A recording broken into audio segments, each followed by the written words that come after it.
My useless sister needs to sell her failing company to me. That's what my brother said. Into a mic. At a packed rooftop promotion party thrown in his honor. Laughter followed, tight, smug, corporate. My name is Elena. And from wherever you're watching this, stay with me. Have you ever stood in a room full of your own family and felt like a stain on the rug, something they wanted to clean up before the next photo? I had come to support him.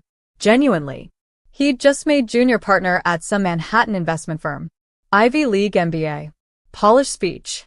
Tailored suit. I gave him a congratulatory hug, handed him a bottle of vintage bourbon, and then watched him stab me in the chest with a smile. Let's be honest, he continued. My sister's little app is barely hanging on. I'll be doing her a favor. Right, Dad? Dad raised his glass. Let her go back to writing poems or whatever she studied. We need real strategy now. The crowd chuckled again. I didn't speak. I didn't defend myself. I just nodded slowly, turned away from the balcony lights, and walked out. No one followed me. No one asked how I felt. I guess it was easier to believe the lie than admit they never really knew who I was. At midnight, I sat in my one-bedroom apartment, surrounded by sticky notes, code drafts, and a half-eaten cupcake I had planned to gift him, with a handwritten card that said, "For every sibling who grew from your shadow." I tore it in half. Then I opened my laptop, checked the back end, refreshed the numbers, and smiled.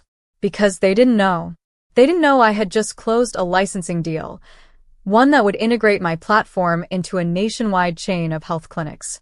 They didn't know I was already profitable, that the failing company they mocked had been silently thriving because I chose to build quietly while they shouted from balconies.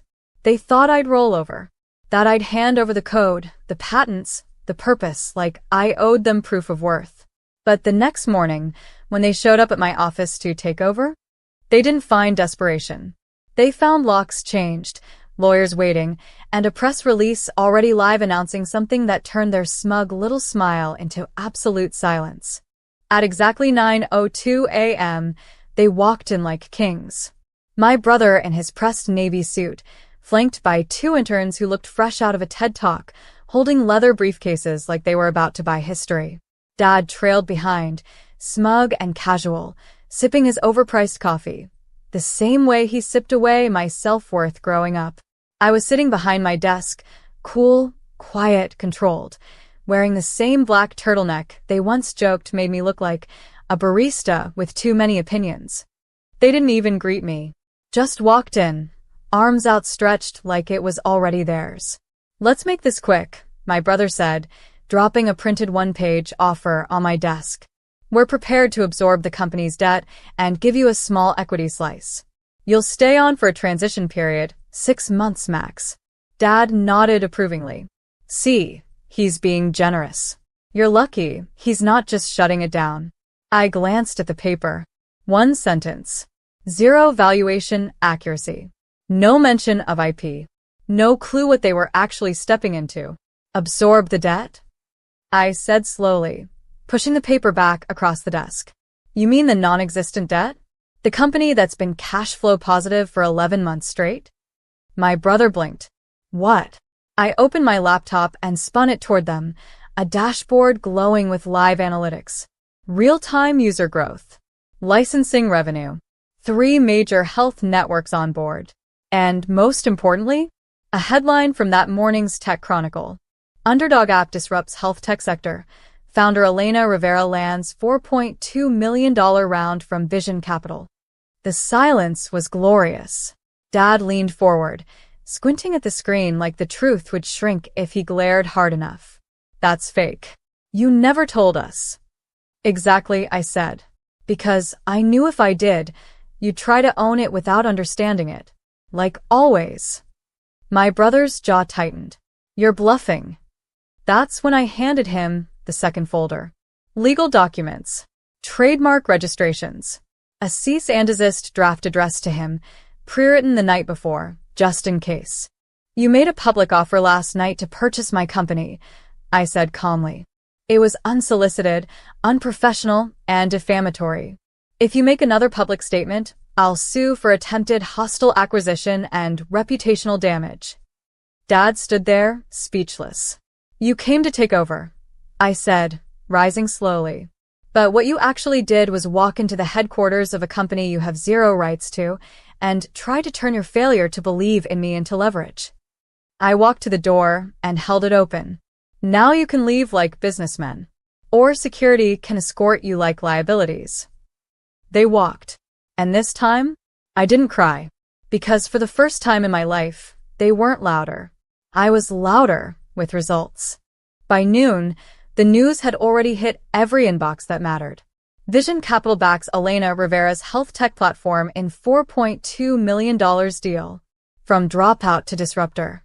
The woman behind the next big healthcare breakthrough. While my brother scrambled to save face and Dad ducked calls from their country club buddies, my phone rang with something much more satisfying. Opportunity. A senior executive from Everpulse Health, the same billion-dollar network that had once ghosted my emails, was now suddenly very interested. Elena, he said, we'd like to revisit our last conversation. Translation? You ignored me when I was invisible. Now that I have weight, you want to dance. I kept it polite, professional, but I didn't forget. Not the investor who said, maybe your brother should pitch instead. Not the client who referred to me as the artsy sibling with no grit. I didn't forget because I don't need to. My success didn't grow in spite of them. It grew under them, like roots under concrete, quiet, relentless, patient. By late afternoon, my inbox had over 70 unread messages, interview requests, podcast invites, partnership offers. One subject line stood out. Urgent. Joint statement suggestion from family? I clicked. From my brother's assistant. Not even him, directly. We'd like to suggest a joint press release, clarifying the confusion from the promotion party and framing this moment as a collaborative sibling success story. I stared at the email. Read it twice. Then closed it. No reply. They wanted to soften the story, not for me, but for themselves. They didn't mind erasing me when I was the dropout. But now that I was headline material, they wanted back in the frame. I booked a solo interview instead. That evening, sitting across from a journalist who asked, how did it feel to be underestimated by your own family? I didn't dodge the question. I said, it felt like a storm I had to walk through without an umbrella, but I learned to dance in it. And when she asked what I'd say to my brother now, I gave her the truth. I'd say thank you for showing me that silence isn't weakness. It's a strategy. Because while they were busy laughing on balconies, I was building a rocket in the basement. And now? I wasn't just flying. I was out of their reach. A week after the headlines, I got a forwarded invite. Dad's 60th birthday. Private dinner. Black tie only. Hosted at his favorite steakhouse, with close family and respected guests only. No seat for me. I didn't even make the BCC list. My name was scratched from the menu. But my company? Featured. Listed in his bio as a proud example of entrepreneurial spirit within the Rivera family. The irony? They refused to claim me in person, but had no problem milking my success for bragging rights. It wasn't just insulting. It was predictable. And this time, I wasn't going to let it slide. I didn't show up to beg for a chair. I didn't email. Didn't argue. I simply made a call. One that took less than 5 minutes. You see, the Rivera birthday dinner was being held at the Langston, a venue recently bought out by a luxury hospitality group I had just signed a health tech integration deal with. They knew me. They respected me. So when I explained, very calmly, that my father's party was about to use my image without permission, they didn't blink. They canceled the reservation. Last minute. Without negotiation. When Dad's assistant called the restaurant to complain, she was told, unfortunately, the guest of honor's daughter is a client of ours, and she has final approval on all corporate branding. They moved the party to a second-choice location, a smaller, less glamorous venue across town. The same one my cousin used for her engagement dinner last year. No string quartet. No rooftop skyline.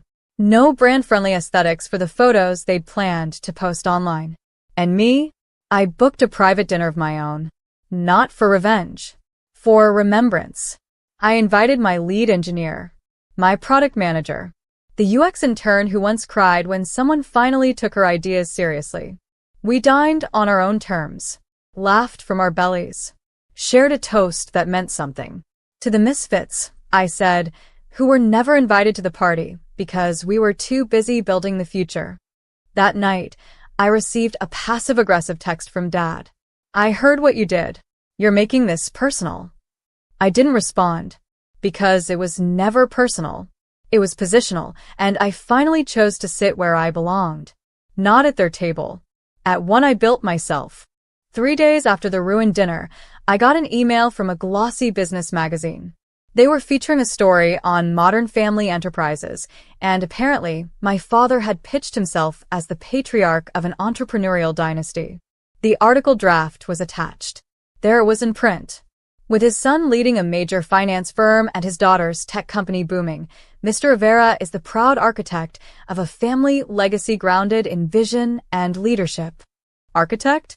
He hadn't written a single line of code, hadn't invested $1. The only thing he ever built was a wall between me and belief in myself. I stared at the article. My picture, taken from a public source, used without permission. My story reshaped. My name, wrapped in a ribbon and tied to a man who didn't clap at my graduation because I didn't have one. I could have ignored it, let it go. But erasure in a silk suit is still erasure. So I picked up the phone and called the editor. "Hi. I'm Elena Rivera, the daughter mentioned in your draft." A pause. Then, "Oh, yes, your father's assistant coordinated that. We'd love to set up a quote." "No," I interrupted, calm but firm. "What you printed isn't true. My father didn't help me build this company. In fact, he called it a waste of time up until last month." Silence. "I'm happy to go on record, but only with the truth. Otherwise, I'll have my legal team address the unauthorized use of my likeness." By that evening, the draft was revised. The article now read, "Elena Rivera, founder and CEO of Auralink, built her company from the ground up with no family capital or guidance, redefining what a self-made story looks like." And just like that, the narrative shifted. Not in my favor in realities. Because here's the part my family never understood. They treated my silence as weakness, not strategy. They thought if I wasn't shouting, I must be shrinking. But I wasn't hiding. I was sharpening. That week, I gave a keynote at a Women in Tech Summit. Thousands in the room. Cameras. Lights. I told the audience, you don't have to come from power to create it. You don't need legacy to build impact. Sometimes, the ones who ignore you the longest give you the loudest reason to succeed. The applause wasn't polite. It was visceral, because every woman in that room had been the afterthought at someone else's table. But I was living proof that when they cut you out of the photo, you make your own frame and hang it where the world can't miss it. Friday afternoon. Sky gray. Phone on silent. I was deep in wireframe reviews with my team when the receptionist pinged me. "Your father's here. Wants a word." At first, I thought it was a mistake. But there he was, standing in the glass lobby of my headquarters. Same man who once told me, "You'll never get far without structure, or a man to structure it for you." Now he stood alone, hands tucked into his blazer like he didn't know what to do with them. I buzzed him in. He walked in slowly, scanning the clean, minimalist lines of the place like it was foreign territory because it was. I hadn't invited him here. Not once. This wasn't a space he built. This was soil I cultivated after being exiled from his garden. "Nice place," he said, trying to be casual. I nodded. "It is." He cleared his throat. I figured it was time we had a real talk. I gestured to the seating area. He sat on the edge of the couch like he didn't belong in the room, and he didn't. "I saw the article," he said after a long pause. "Didn't realize you were going to go that public." "You made it public," I replied, "when you pitched me as part of your legacy without asking." He sighed. "That wasn't my intent. But it was your instinct," I said. "To center yourself. To act like my work reflects you when all it reflects is the absence I had to outgrow." The weight of it landed. Heavy. Quiet. "I wasn't perfect," he muttered. "But I did what I thought was right." "No," I said, leaning forward. You did what was easy. You praised the son who mirrored you and dismissed the daughter who challenged you. You made love conditional. And when I succeeded, you tried to rewrite the credits. Silence again. Then, finally, he looked up, eyes not proud, not angry, empty. I don't know how to fix this. You don't. He blinked. I stood. You don't get to rewrite the story now. You don't get to wear my success like a badge. But you do get to watch it. From the audience. Like everyone else. I offer my hand. Not to shake. To guide him out. He stood slowly, nodded once, and walked toward the elevator. Right before the doors closed, he turned. I underestimated you. I know. The door shut, and I exhaled something I didn't even realize I'd been holding for years. Because that wasn't an apology, but it was a sentence. And I was done living between their commas. 2 days later, I got a text from my brother. First contact since the promotion party where he mocked me in front of hundreds and tried to turn my company into his punchline. Congrats on the press. Dinner sometime? Just us. I stared at it. The same brother who used to unplug my laptop mid-project when we were kids just to teach me resilience. The one who called my startup cute until the day it eclipsed his bonus. But I replied, Sure. Your office. Noon. I arrived with nothing but my phone, my silence, and a single printed article, the one where his own firm's analysts had reevaluated my valuation. He greeted me with that smug Ivy League smile he used to weaponize. But it faltered the moment he realized I hadn't come to reconcile. I'll cut to it, he said, trying to stay in control. You're winning right now. That's great. But these moments pass. Investors shift. Boards change. You need someone who understands that side of the game. I can help you scale. I tilted my head. Scale? I said. You mean the way you scaled that fund that just lost its third client? He flinched. I slid the article across the table. He didn't touch it. You know what's funny? I said. You tried to own what I built, and now you want to guide it because you finally realized I passed you. Quietly. Permanently. He scoffed. Don't let your ego kill momentum, Elena. My ego? I smiled. I was never allowed one. You and Dad made sure of that. But now that I've got some altitude, I'm keeping my hands on the wheel. He leaned back, frowning. I stood to leave. You see, when you announced that I'd be selling my failing company to you, you made a mistake. He raised an eyebrow. You thought I was playing to win your approval. I never was. I was playing to own my freedom. You don't know what that looks like because you've been playing to impress Dad your whole life. I walked toward the door. He called after me. So that's it? You won't even hear me out. I paused. Not until you say my name without sounding like it's attached to an asterisk. Then I left. Later that night, I checked LinkedIn. He'd posted a vague inspirational quote. Sometimes the loudest one in the room is the most afraid. No likes. No traction. Because the loudest one in his room had already left and taken the spotlight with her. 6 months later, I stood on a stage in San Francisco, looking out at a room of 500 founders, most of them women, most of them, like me, told they didn't belong at the table unless they were bringing the napkins. My keynote was titled, Built from the Discarded. And I told the truth. About being the sibling who was always introduced with qualifiers.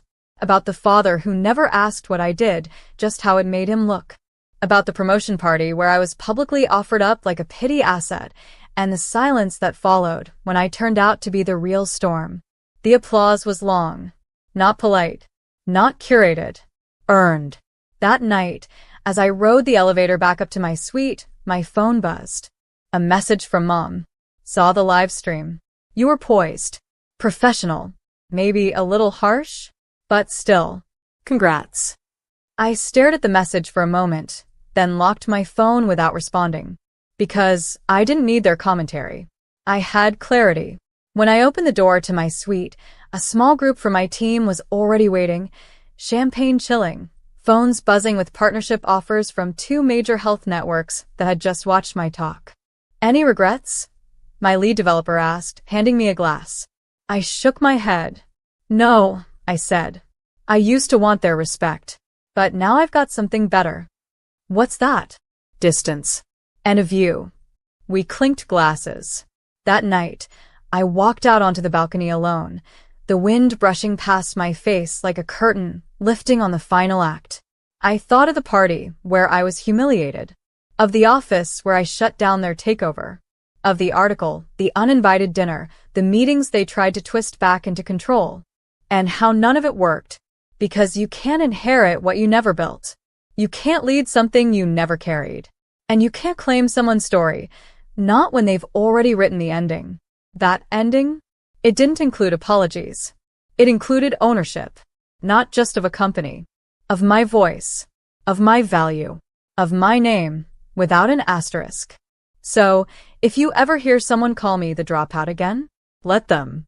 Because now, when they come looking for the next big thing, they're walking through doors I built, under a name they tried to bury.